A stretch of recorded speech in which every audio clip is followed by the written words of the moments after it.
Dear colleagues, dear partners, hello, grüezi, bonjour.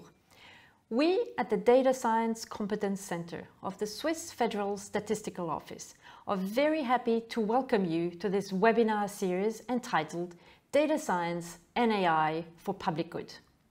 My name is Kirsten Johansson Baker and I am your moderator today for this webinar entitled Exposing the Many Biases of Data by Dr. Sharon Richardson. You can be sure that she's going to take us on a fascinating and sobering journey into the many faces of bias, both human and algorithmic. Dr. Sharon Richardson is a data and AI strategist at Databricks, where she helps clients envision and develop strategies to benefit from AI and data-driven innovations at scale on the Databricks platform. Sharon has a PhD in cognitive and spatial data science and a master's in smart cities and urban analytics, both awarded by the University College of London. And she has a very long experience, over 25 years of experience at advising global organizations on digital trends and technologies. And of interest to you here in Switzerland, Sharon is also an honorary researcher at the University of Zurich, where she does research in geocomputation and does research on the potential limits and ethics of AI applied in real-world situations. Sharon, we're very happy to have you here with us today. Thank you very much, and the floor is yours. Excellent. So thank you again for that lovely introduction. So I am indeed going to talk about this concept around the many biases of data. But just to put a little bit of context about today's talk, it's specifically looking at the use of real-world data sets to train machine learning algorithms that are then expected to be used to interact with and or make predictions about future actions or behaviors, often by us. You know, it's a big, big world of machine learning algorithms and AI development. So I just want to be quite clear with the focus here. It's where we look at using very big, very real-world data sets, and can we model from them, and what potential biases might we bring into our predictions by using real-world data. It's actually based on an upcoming journal article that I've written that's due to be published in September in the Business Information Review, which is exposing the many biases in machine learning. And just before I get started, a tiny disclaimer is just to emphasize the presentation, as always, is information. And I am working here at Databricks, but this does not represent the opinions of Databricks. You know, this is something I've created very specific for this talk today based on my academic research. But that all aside, let's get on with the talk. So, you know, machines learning from real world data, you know, what could possibly go wrong? And I'm sure many of you are familiar with this story. It's actually 6 years old now, where Microsoft released a chatbot onto Twitter, and it was supposed to talk like a millennial teenage girl, and we could have an entire debate about the ethics of that choice. But within hours, this bot was being racist, genocidal. It was being incredibly unpleasant because it was interacting with the data being fed into it live, and human nature sometimes can spot an opportunity, and so people started to engage with this bot, and it learned not very pleasant things. So you'd think that was 6 years ago. We've surely learned so much since then. But alas, no, because as we speak, still, because it's still online, Meta, also known as Facebook, they've launched a chatbot a couple of weeks ago, and already it's being accused of being racist. And I was catching up on my own Twitter stream this morning and saw somebody accusing it now of naming people as terrorists. So we're not learning maybe as quickly as we could here with our chatbots. So what I want to talk about today is I'm just going to talk through 6. There's actually 12 in total in the paper, but I'm going to talk through 6 biases, because I don't think there's any surprise here that we've got bias in our lives and our culture, and that bias reflects in the data we capture and then that data that we're using to model and make predictions. What I don't think is talked about enough is just the different types of bias that is present in the data or introduced into the data as we go through the modeling process. So I'm just going to spend about the next 25-30 minutes talking through those 6, and then hopefully there's plenty of time for some questions and can we solve this? You know, what can we do about the bias in data?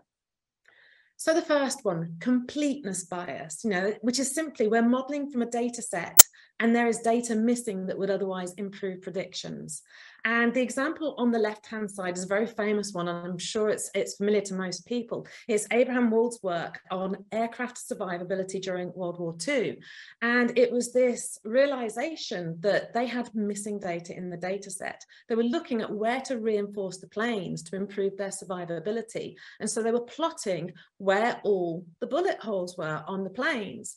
But they were only actually, they weren't looking at their complete data set. Their complete data set was all the planes that had been sent out.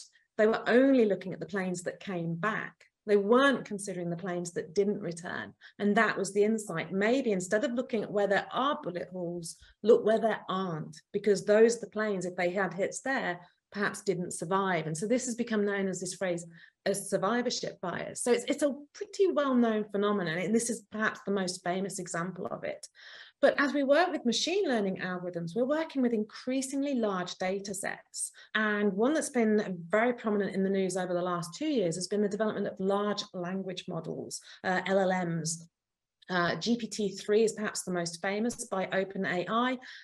Google has one as well, where there's been a bit of a debate whether it's sentient or not recently. You may have seen some of that in the news, you know, and Microsoft and NVIDIA also have their variants. And these are huge models with millions upon millions of parameters. But how are they learning? Well, they're absorbing lots and lots of digitized data. And where are we finding that data? Overwhelmingly from the internet. So what we see on the right-hand side is one corpus that we know is being used to develop on some large language models. This is the pile. It's an 800 gigabyte data set, 22 different sources. And I very crudely here just put them into categories to give a feel for the types of data that we're training these models on. The objective with developing the pile was to cover as many different natural language sort of structures as possible, from very formalized documented language through to chit-chat conversations on emails, for example, on discussion boards, so much more potential colloquialism or slang language. Now, the first concern straight away is they are very open with these large language models. They're predominantly trained on English language. So, well, what data's missing then? You know, we're training on a very westernized English way of speaking. So is that going to be a problem if we start to apply these models? But if you also look at these data sets too, do they represent all of human experience, even if the documented side, let alone the bits that don't get documented? You can see that nearly a third of the content is what I've classified as STEM, so science, technology, engineering, and maths.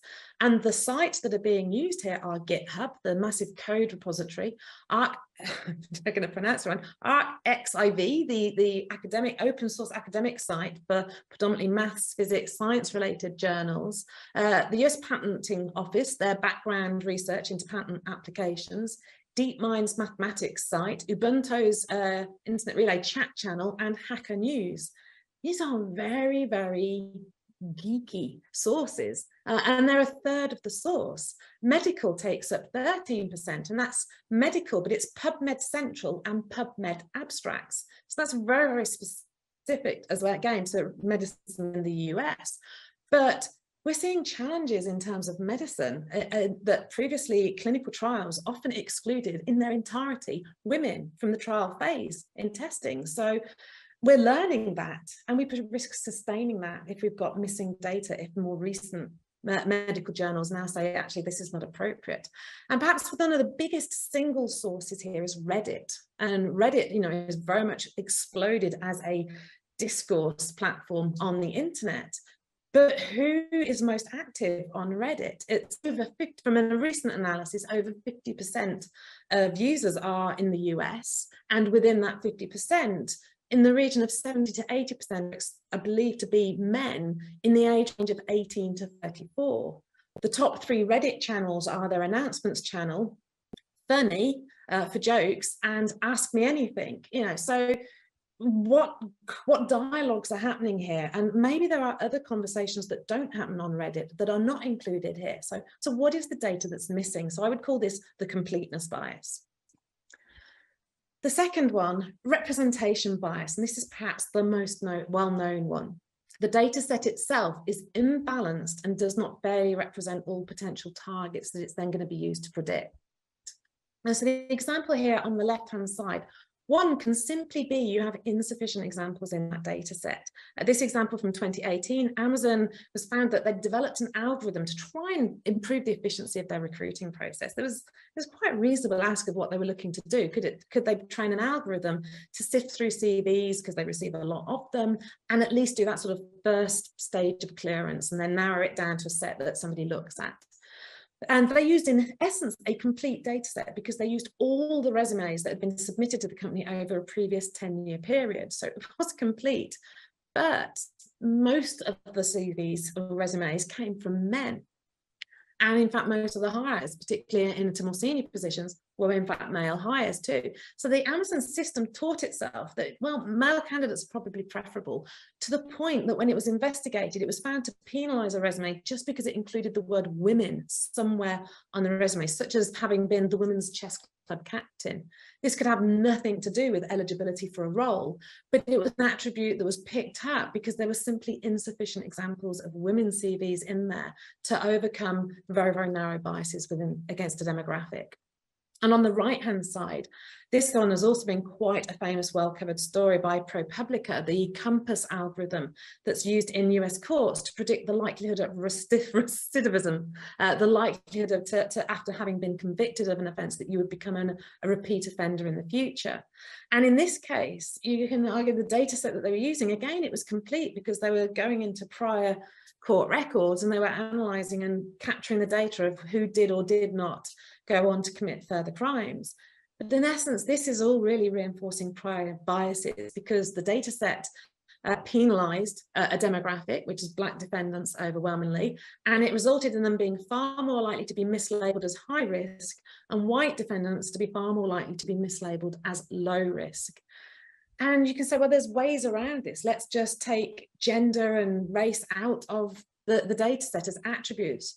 But it wouldn't work in either of these cases because on the left, it wasn't that the applicant identified as a woman. It was simply the word came up somewhere in the CV. So eliminating gender from the applicants wouldn't help here. It would be revealed elsewhere in the data set. A slightly different approach with the issue with the Compass algorithm is it actually reveals perhaps biases in the way we police our streets. It's well known that certain neighbourhoods are prone to far more excessive policing than other neighbourhoods. And if you live in one of those neighbourhoods, you're far more likely to be stopped for either no misdemeanour at all or a very mild one that in a different area nobody would ever catch up. And this is being reflected into the data. So yes, it's reinforcing prior biases. It's also quite a challenge to overcome it because it's not a simple case of eliminating certain attributes to counter it. Because if we take from a spatial perspective, we know in our cities, and it's more the case in the US, I think, than Europe, there's quite a certain amount of segregation. So if you've got somebody's address, their coordinates of their residence, even if you take away all their attributes, you can start to make certain assumptions about the likely profile of the person that you're looking at from a social and economic status perspective, from even an age and a race perspective. So these are big challenges with representation bias. Third one, truthfulness bias, and this is where values within the data set itself do not capture the truth or the full truth about reality. And some of this is known, but this one I don't think is discussed anywhere near enough. And particularly, I think it's an issue in areas of academic research. And I've got 3 different examples here. So the first one on the left is simply that there are missing attributes in the data. They're actually quite hard to pick up on, and this somewhat links to the previous 2 biases too. This image that you're seeing here, a husky classified as a wolf, and then the image next to it is the explanation for why it was classified as a wolf. And this is from the paper that's cited, Why Should I Trust You?, explaining the predictions of any classifier. And so what it's showing us here, the explanation is the elements of the image that the algorithm has used to make the judgment as to whether the picture contains a husky or a wolf. And it's not even looking at the actual picture of the husky at all. It's spotted that there's snow in the background. And this data set, it contained an even number of wolves and huskies. So in some way you could say it was representative. But only the wolves had snowy backgrounds, even though there's no reason why a husky couldn't have been present on a snowy background. It simply wasn't. All the wolves had snow, all the huskies did not. And so it learned the background as the differentiator. It's a classic flaw that we learned with earlier computer vision algorithms. More modern ones now are actually first saying, well, let's detect the object we want to classify and ignore everything else first, and then look at the attributes, which does overcome this. But it's a really important criteria, because it goes on then to where we define the bounding box, what does and does not get excluded. And there's a substantial amount of research around this. And I should emphasize, this paper did this deliberately. It actually called this a bad model, because it wanted to see how did people react when a model clearly got something wrong because it'd been trained on bad data. So, you know, it's quite a hard one though, because let's go back to say we want to capture all possible images of pesticades and walls. Do we have to think about every possible background? Should we first be analysing and say, well, we must have the backgrounds around the images pretty much equivalent, so that we focus on the objects of interest? And it's occurred in so many other areas too. Some of you may have seen in the news 2 or 3 years ago, where there were some breakthroughs with computer vision algorithms being very accurate at detecting tumours in MRI scans. But one was found to be particularly flawed, because it was actually diagnosing that a tumour was seriously cancerous if there was the presence of a ruler in the image. And that was because they found that most, I'm going to use the wrong term for the medical expert that analyzes the pictures, but let's just say the radiologist, they crack out a ruler if they're not sure on particularly large ones, to measure it, to get an idea. And that ruler was being caught in the images that were then being used to train an algorithm. So again, it needed a bounding box to be very, very specific about what was being included in the analysis. The middle one is more of a fun one, misreporting of data. And there's actually a word for this, which is calling it social desirability bias. It's actually been known since around 1950, was some of the earliest research that started looking into this. And that's, you know, about, oh, I've got a slight typo there, about 1/3 of the time, people lie in real life, often white lies, not meaning any harm, often quite the opposite, and wanting to protect someone, not wanting to hurt someone. So just coaching something. But the argument is that this habit can carry over into surveys. And it's been proven in numerous research, you know, people tend to very much underreport embarrassing behaviors and thoughts, even when responding anonymously. And there's also that classic that if you ask somebody, you know, do they rate themselves above or below average as a driver, more than 50% of people will generally rate themselves as above average. And again, this covers across every field of work and behaviour, that we are inclined to view ourselves in a bit more positive a light, and perhaps be a little bit more judgmental and a bit harsher in our judgment of other people.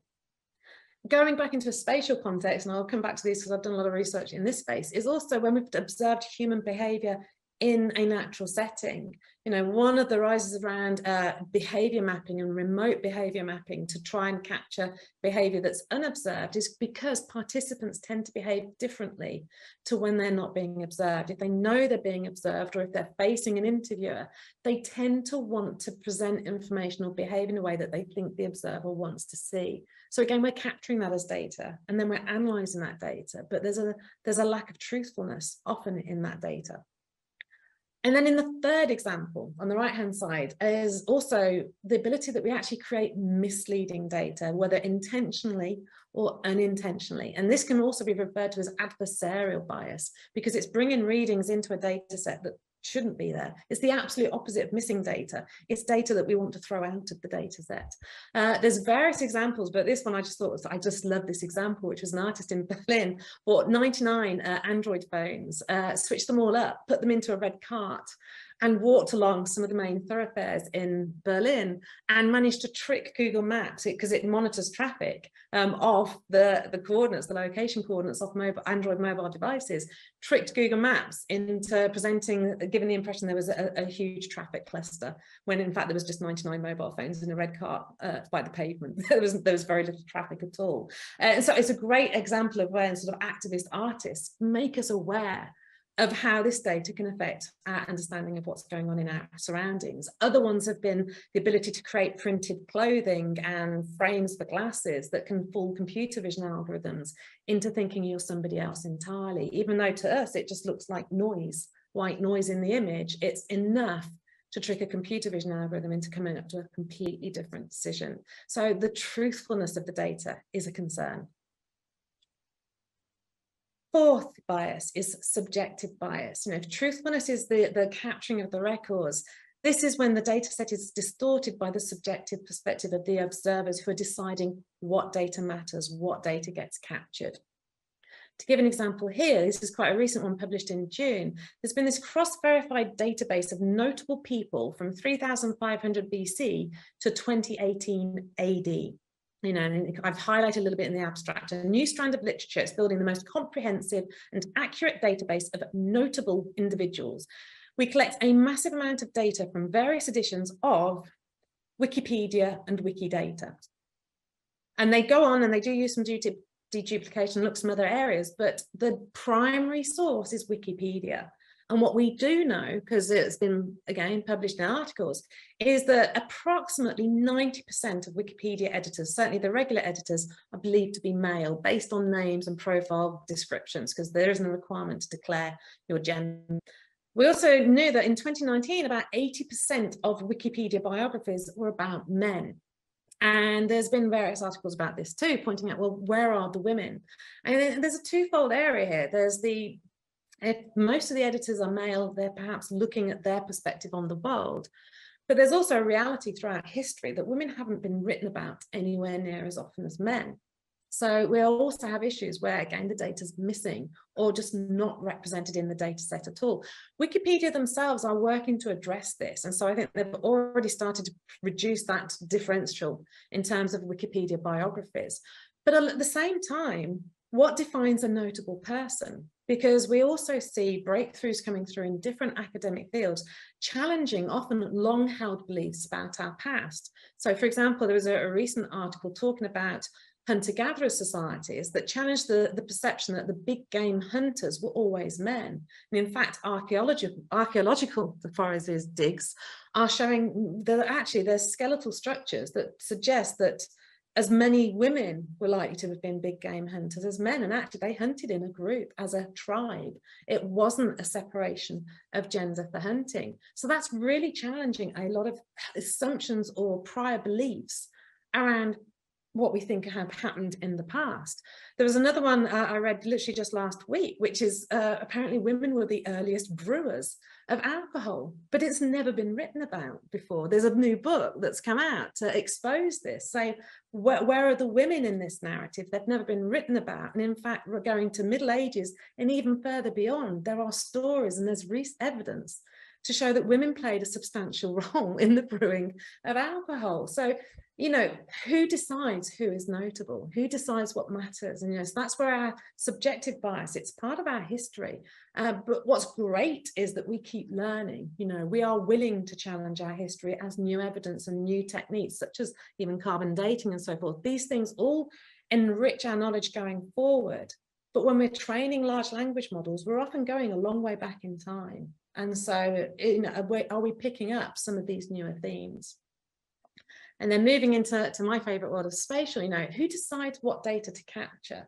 And this is particularly challenging in spatial analysis when we're using sensors, for example, because the placement of those sensors can matter a lot. So this example here is a paper by Kathleen Robinson, Rachel Franklin, and Jack Roberts, Optimizing for Equity. They actually analysed the placement of sensors for air quality to identify, was it effectively presenting data that would benefit some segments of the city, again, but penalise others because the data's not there. And you can just see, this is the plot of all the all the sensors that you're seeing across Newcastle, the area of focus for this study. And you can see a huge, huge cluster in the centre. Kind of makes sense, you know, if that's where industry is, that's where the workers are, we want to know what the air quality is during the working day. But there are also substantial trunk roads coming in and out of Newcastle, you know, and so residential populations that live close to those roads, what are they exposed to, you know, during the morning commute period, during the afternoon rush hour? You know, their pollution spreads far and wide. So there are big areas here that are not being captured at all. So, you know, how do we decide the placement of sensors? Because if we then produce research on it that leads to informed decisions, who have we potentially excluded because we decided what data was going to get captured? Fifth bias, editing bias. And this is one where I suspect there are people listening in, hopefully, that are even way more skilled than me on this, because I have had my moments when it comes to trying to clean my data sets for analysis when I've had particularly messy, particularly noisy ones. So editing bias is that the need to resolve incomplete or invalid data that may impact the quality of the data. And when we have issues with our data, we generally are faced with two choices. Do we delete the records that have got the problems, that are incomplete or invalid in some way, or do we impute? Do we infer the value we think would be there or should be there? Because everything we impute, we potentially introduce false data if we get that imputation wrong. And so this is a real data set from my own PhD research, where I had to do a little bit of this as I was going along, because I was actually studying a large urban park in London, the Queen Elizabeth Olympic Park, host to the London 2012 Games, and it's since become a very large urban park with a lot of building and construction and residential developments around it. And I wanted to try and understand, I was starting to play with prediction models to say, well, just how big an impact does the weather have? You know, is it, if it's hot and sunny in the winter, would all of a sudden we have similar levels to the summer? Or actually, because it's the winter, the season means we are less inclined no matter the weather? And I wanted to explore that alongside the fact that the park hosts large scale events. And I wanted to see if there was also an impact on the events when the weather changes. And so this is just a period of just over 2 weeks in August of, I think it was 2016 or 2017. And there's only one invalid record here. So you could just say, well, one record, let's just get rid of it. But it's a great example to talk through because it shows just about every challenge you can get with these sorts of data. So that invalid record, it's highlighted with the dashed line there. And so there's readings for temperature, high, average and low, dew point, high, average and low, humidity, barometer and precipitation, so rain, the total amount of rain that occurred. And what's interesting with that invalid record is there's no values at all for temperature. It's nulls. You know, it's got the type of data it's expecting, a degree Celsius, but no data. For dew point, it's got no high or low, but somehow has managed to calculate an average of minus 573.3 degrees centigrade, which I think we can confidently say is an impossible value. And so it's presumably a default that's been written somewhere into the code that if there is no value, drop this in because it can be picked up as an impossible value. And we see that a lot. I see it in coordinate data too, for example, putting minus 999s for coordinates. So you know there's no possible reading. And then that in itself leads to other things because the humidity is like temperature null. The barometer, its readings look okay relative to, I mean, it's a little bit lower than the readings either side, but it's not out of the range of the 2 weeks of data that we're seeing. So is that a default value or was the barometer working? We actually don't know. So this is actually why an impossible value can be very, very useful to us because at least we know it's definitely not a reading. And it's a similar with precipitation. We've got 0 millimeters. So is it didn't rain? Quite likely it's August. It's usually drier in August. Most of the days had no rain at all. But again, we don't know. And because there's that impossible value, we're left thinking, well, are those just defaults that have been set up in the background? And the whole data set gives us some great because you can infer temperature fairly with some degree of confidence. It's getting less confident. My confidence is waning as the years go by in that because whereas before tomorrow would be generally roughly the same temperature today, maybe a little warmer, maybe a little bit cooler. We do see more dramatic drops now, but on the whole, we could infer it's roughly it's temperate for the time of year. If we look through the rest of the readings for that period, we could average off them. Rain, on the other hand, who knows? I mean, this is in London, and you can see the ones I've highlighted. We've got some outliers because there were, in fact, 4 days where it rained. 2, it was just a small amount, 0.5 millimeters, 0.8 millimeters. That's just a bit of a shower. But 1 was quite substantial, 6.6 millimeters in a single day. That's quite a lot of rain. And then one was 25.7 millimeters of rain. That's a lot of rain for that part in 1 day. So that is absolutely an outlier. And I did verify, I ground truth this data by comparing it with the official Met Office records from the nearest Met Office weather stations. And they did confirm that it was torrential storms that day. So that number does appear to be valid. But imagine if that had been our invalid or incomplete record. There's no way we'd have ever come up with that number and we would have missed an extreme event that did actually happen within this data set. So, you know, when you have few outliers sprinkled through a data set, imputing values can be really, really challenging. And I had numerous such challenges with the data sets that I was working with in the park. I had the fortune to work with a number of different technologies and sensors as the park was being redeveloped, including, for example, Wi-Fi detections of devices, and so it would give me an idea of seeing which entrances were popular, what movements, and we were starting to get a feel, was areas of the park that were being well used, areas that were not being used, could they potentially be redesigned to make them more attractive? But we also had outages, you know, and the thing is I didn't see the outages when I was sampling the data to get an idea of its distribution. I was drawing some random samples here and there. Everything looked roughly fine. I looked at sort of some totals. Just to give some context, I think it was in the range of about 15 million records. So it was a sizable data set. And so I started to do my calculations of it. But I was also, as part of my research, doing a lot of animations to show the real-time nature and behavior of the environment, to show that heartbeat of the park, busy during the day, quiet at night, and then flaring up for big events and quiet during bad weather. And I was playing an animation to run through this data set, and literally half of the park went dark for nearly 7 days, 5 to 7 days. And it turned out that all the sensors off that part of the park had gone offline. But they didn't pick up in my data set. It was a 2-month data set, and I just managed to sample without picking one date in that period. And so it was invisible on the bigger scale, but it was effectively distorting some of the readings. And as we work with larger and larger data sets, that can be one of the challenges if we don't really think about how do we sample, how do we go into this data to understand what the distribution of the data is. And then the final one that I'm going to talk about in any detail at all is labeling bias. You know, the fact that we often annotate our data, and we need to, for certainly in machine learning, our annotations are often to determine what prediction we want so that we can train on a data set, but we can create inappropriate labels, and that inappropriate label can lead to records being misclassified. And I've got a couple of examples here, you know, because historically it's been humans doing a lot of the labeling, either skilled people in a group or outsourced using things like Amazon's Mechanical Turk, and just broadly getting a lot of people to annotate data. And we've seen this start to come through in research as problematic. This paper from 2019 found that African Americans were up to twice as likely to be labelled as offensive due to the labeller's insensitivity towards differences in dialects. And I couldn't have put it better than this tweet a few months ago I saw on Twitter. Now, I need people to understand not all cultures communicate the same way. In my culture, it's very normal for people to talk over, interrupt each other, and it's not automatically considered rude. Stop attributing personality flaws to people because they don't share your cultural norms. And this is a huge challenge when we're working with real world data. This links all the way back to the representative as well, you know, are we understanding different perspectives? And if we're getting people to label who have their own perspective and opinions, are those opinions being inserted onto the data in the act of labeling? The solution generally to this has been to say, well, let's get the machines to do the labeling, because if nothing else, if we train an algorithm, it'll be consistent. Whether it's right or wrong, it will be consistent in what it does.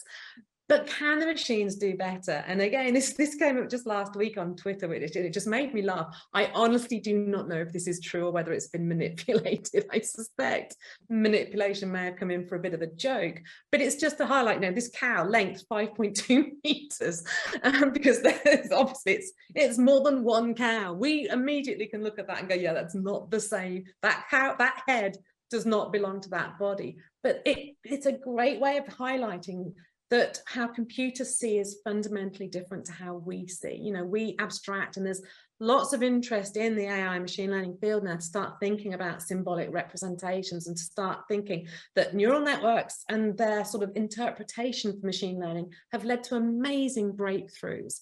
But we are kidding ourselves if we think that's how the brain works. It does not represent how we interpret a 3D moving environment that we're constantly living in. And anybody knows that, well, it's a black swan event if there's a 5.2 meter long cow in this world. We haven't seen it yet. So as far as we're aware, it's an impossibility. But to a computer, they don't have that abstract knowledge to say, well, why would, you know, I haven't seen one yet, but that doesn't mean it's impossible. But this can get very, very serious too. So I did an additional example just at the bottom. In 2017, a Facebook translation error led Israeli police to arrest a Palestinian construction worker because of a translation error. He'd posted a picture with a caption in Arabic that said good morning, and the Facebook algorithm had mistakenly translated it into attack them. And you can imagine the seriousness of getting these things wrong. So can machines do better? Sometimes, yes, but goodness, there are areas still where machines are more fallible still than humans. So that's the 6. There is more, but I knew I wouldn't have the time to get through them all. So maybe this can be for a follow-up conversation, but to just step through them very, very briefly, and we'll open it up to some questions after, is transformation bias. This is where categorical data has to be recoded into a numerical value for machine learning.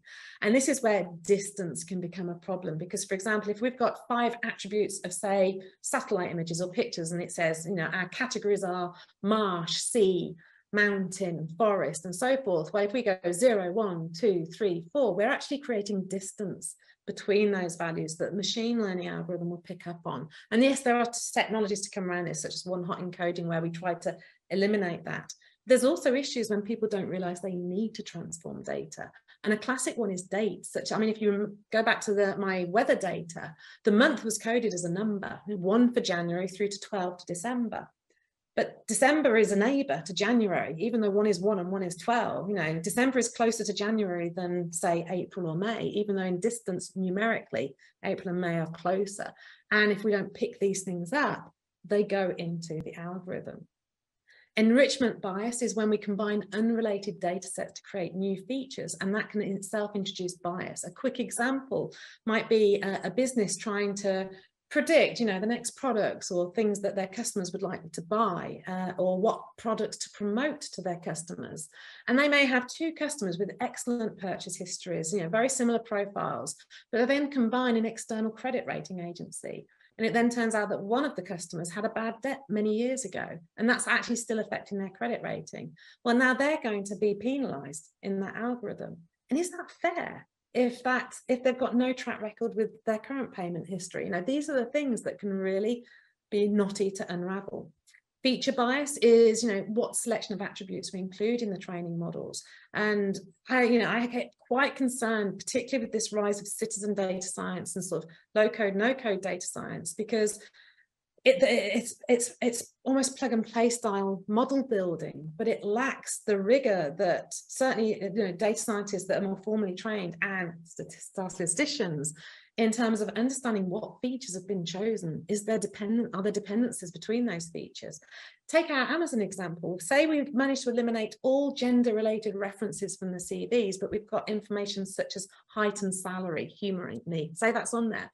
Well, men are you know, on average taller and on average paid more than women for the same job. So the bias will still be in the data if those 2 attributes are selected, even if we exclude all references to gender.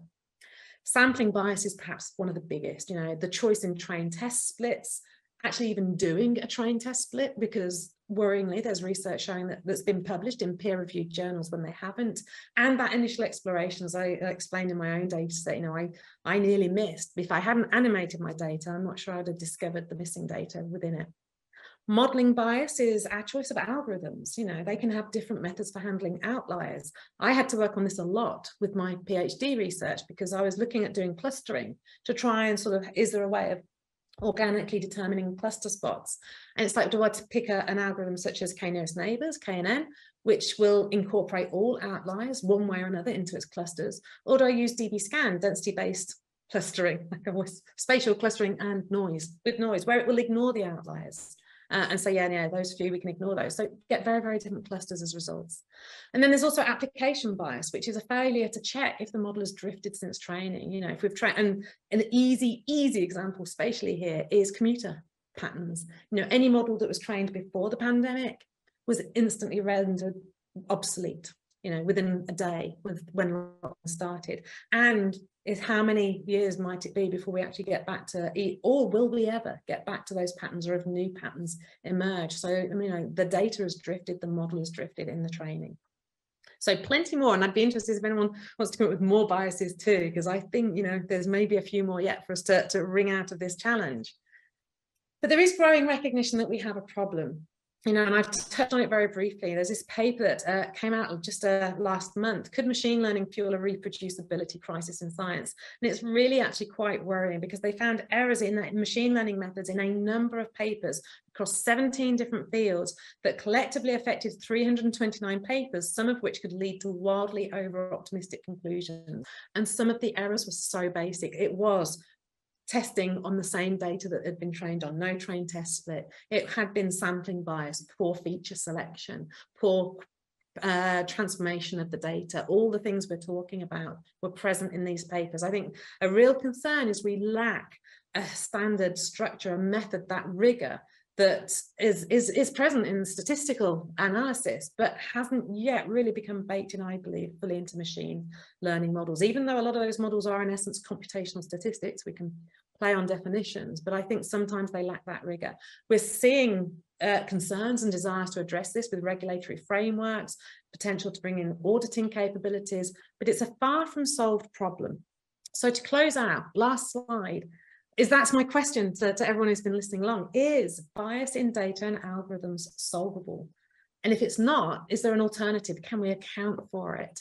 You know, and I just wanted to put some words, because just to allow, mainly if there are no questions at all, to spark some questions. Now, you know, should we mandate the need now for explainable AI? Do we tolerate a black box algorithm that's unexplainable just because its predictions to date are good? Because what if one day the prediction is not good? Should we have a scoring mechanism for data quality, particularly as we start to combine many diverse data sets together into a single corpora to make models? What about synthetic data? You know, could we actually level out some of the representation bias by filling in, gap filling with synthetic data? But who decides then what distributions we use to generate that synthetic data? You know, should we be requiring a many models approach? So just one algorithm is not sufficient when we're dealing with real world phenomena, because we know from history, many models thinking outperforms single model, and the single model outperforms even human experts. So maybe there should be a requirement that this has to be tested more rigorously. Should we be looking at causal modeling? It's quite a popular subject this year in some machine learning circles, in actually doing causal machine learning. Data lineage is talked about a lot more now, which I think is a great thing to see, which is, okay, here's the prediction point, here's the data point used for the prediction, but I want to be able to step right back to the raw source data and what transformations, what manipulations, what editing, what annotations, what's happened to the data between the point of capture and the point where we use it to model. Should we insert positive bias into our data sets to overcome known bias?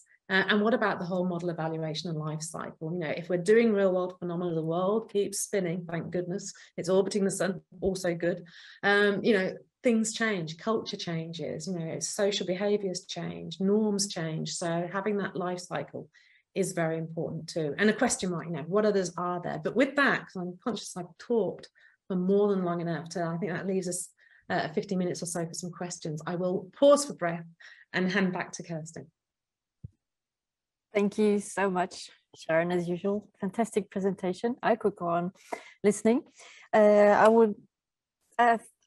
believe many people inside this institution and maybe within the government are very happy to hear you talk about, the value of traditional statistics. And we did touch on the topic of how do we describe confidence when we talked. And I think that's also related to a question that was asked by one of our colleagues. And it is an important point. We have a reproducibility crisis with machine learning, but there are people here, but in other institutions as well, that have dealt with data in a very, very diligent manner for a very long time.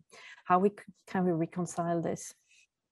I do think we need statisticians to have a seat at the table in machine learning developments. You know, it worries me when you see a lot of talk through channels on social media, you know, what skills do you need to become a data scientist? And it's like, well, you know, it helps you can do a little bit of coding, and it helps if you've got a little bit of maths, and that. It's like, I think we need to recognize a separation. I don't want to dismiss citizen data science, because I think it's great that people are getting interested in data and seeing how they can learn about the world from data.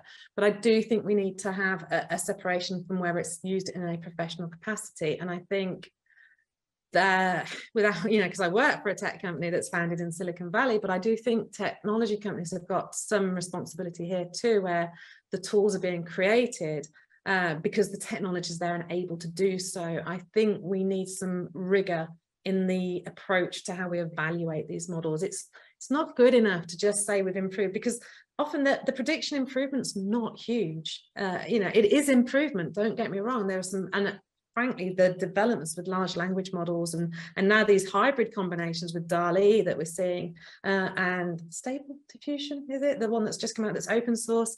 It's phenomenal what they're capable of. But when it comes to pointing to a real world problem and a real world decision, you know, if that algorithm is a prediction that's maybe less than a percentage point more accurate, but with that carries high risk of being, you know, mostly accurate for one group of people, mostly inaccurate for another group of people, is it worth that 1 percentage point? You know, I would say no, personally. And I think this is where I think with some of the regulatory frameworks and the audits, I think these are the sorts of questions we need to ask, is what's acceptable in terms of saying, well, this is better than a human's ability to predict, but at what cost? Because we're actually always giving certain groups better predictions, but we're always giving, you know, our false positives are clustered, or our false negatives are clustered towards a particular group. That's not acceptable. And again, statistics has the techniques to measure this and to present this. So, you know, do we need a report card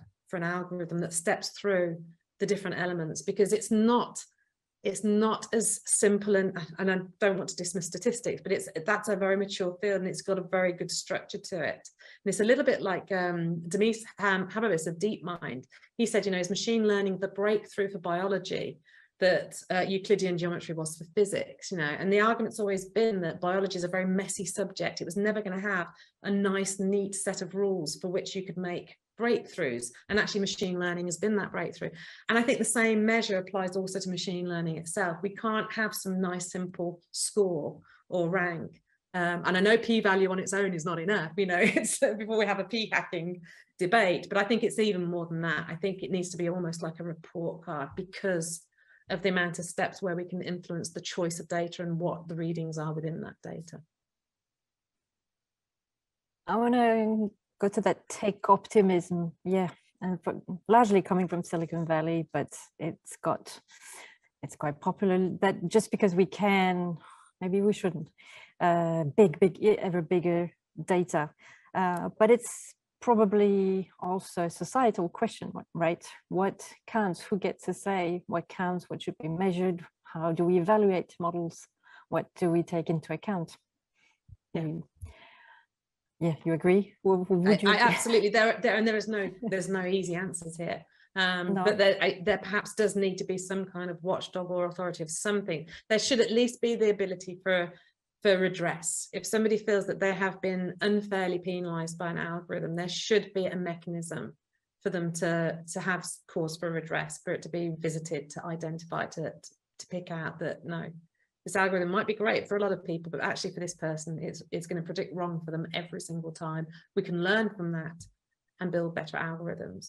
And I say, I mean, it's easy to beat up machine learning quite a lot at the moment with the bias, but I think one of the most beneficial side is that so many more of us are aware of it now too.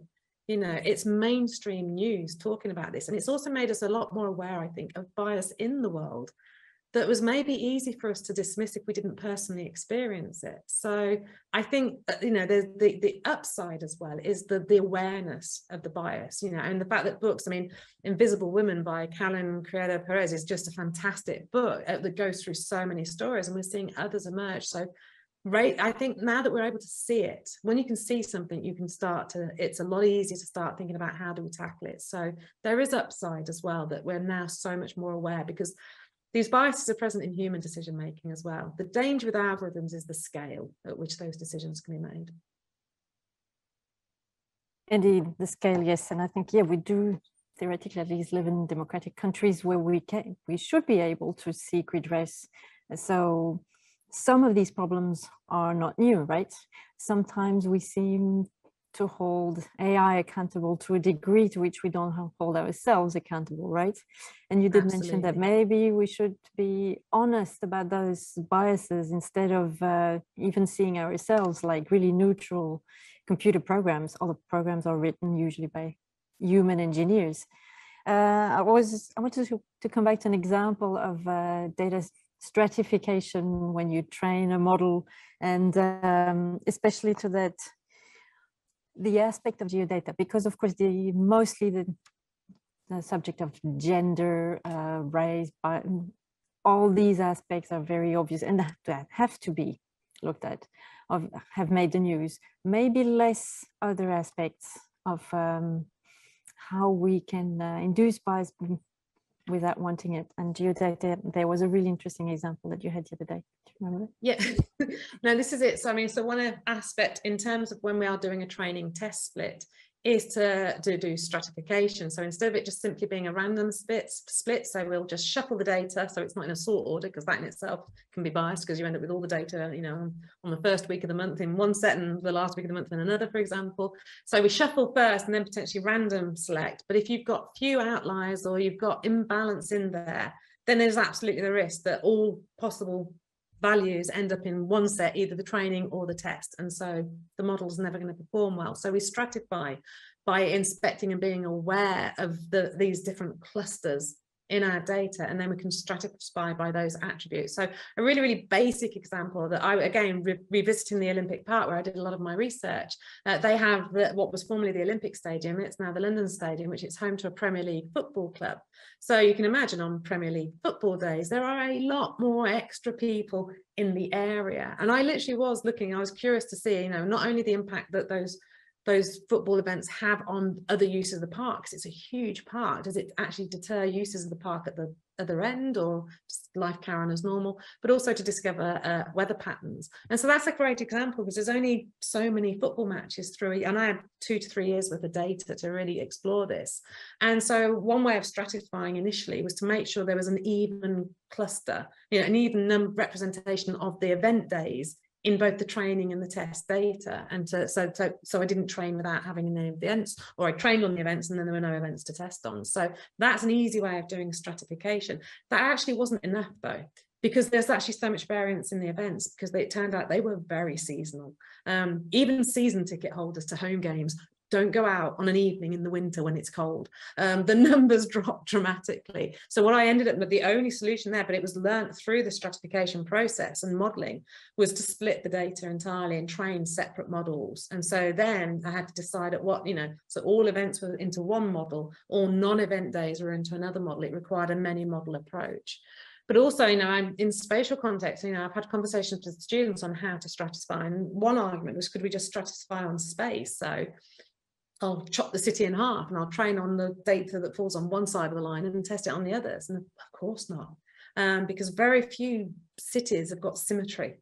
Quite the opposite, they're asymmetric, you know, based on prevailing winds, based on most cities are built on either the coastline or on a river, and if not, they're definitely on a canal instead, typically, certainly in European history. So, you know, they don't have symmetry, so that would be a terrible way to stratify. So, but again, there's no current requirement to talk about this when we come up with a great model, certainly not in industry, you know. So should the stratification choices also be, and this is why I think maybe we need a report card, because there are so many different points where we can accidentally bring bias into the data without even realizing it. And I think we one last one maybe to, yes, I think and that also speaks to the job we're trying to do here at the Data Science Competence Center. I think something like report cards, or call it whatever, some traceability of what's been done is maybe the most honest way forward, because we're not going to solve it in one day. Do you have other magic tricks or ways we could go forward to solve this, to go? I'm not sure yet about the magic tricks, that would be great. But one thing I do think is important, that, and I think it's starting to be thought about, is having a score for data quality, particularly for public data sets.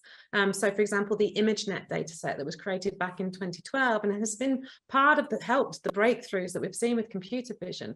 But again, there is now research publishing that's pointed out that it's got terrible representation bias throughout it, and it's got an awful lot of mislabeling inside it. So, you know, but, you know, and it's to the point now where I think it's actually been withdrawn. I think it was Stanford that initially released it, and I think they've actually withdrawn a version of it, because it's now considered not sufficient quality as a one to be trained on. Well, that's great, but how many algorithms are out there making predictions of people's faces that were trained originally on that data set? So that model life cycle, I think a data quality score and a model life cycle and evaluation, so that, you know, this model was trained on data that has since been found to be biased, and so the model needs to be withdrawn as well. All models, in the same way that, you know, any consumer production, you know, food producer, if they find so much as a slight fault at some point in their supply chain and in the production process, they have to do a recall on the products. Well, maybe that's something we need to be thinking about for AI. There might need to be the need to recall algorithms if we later learn that the way they've been trained is either faulty or there's substantial improvement that will be for the benefit of society. And maybe in the meantime, we could help in this by having more diverse teams, so that we pick up faults on the way, especially with data science, with the entire cycle before we get to the faulty finished building, right? And absolutely, and it's like some of these, you know, prior beliefs that are now being challenged. They're being challenged because it was a relatively small demographic of people who were the scientists, the explorers, the anthropologists of old that had brought their interpretations to what they saw and documented it, and that became the established norms, and we're now challenging a lot of those norms. So we're heading in the right direction, I'd like to think. I'd like to think that too. Thank you very, very much for your very inspiring talk, and I'm looking forward to further discussions with you. In the meantime, I wish you a very nice afternoon and weekend, and I wish our participants and those who have listened today a fantastic weekend as well. Thank you very much from us here. Thank you for inviting me. It's been a pleasure. Thank you. Thank you.